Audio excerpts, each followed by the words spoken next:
প্রিয় ভিউয়ার্স, আমি সকালবেলায় বের হলাম। দেখেন, কুয়াশা, প্রচণ্ড কুয়াশা পড়েছে। কুয়াশার জন্যে সামনে কিছু দেখা যাচ্ছে না, শুধু কুয়াশা আর কুয়াশা। আপনারা দেখুন,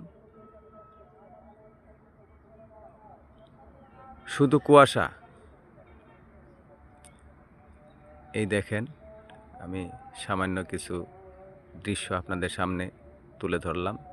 আপনারা দেখুন, উপভোগ করুন।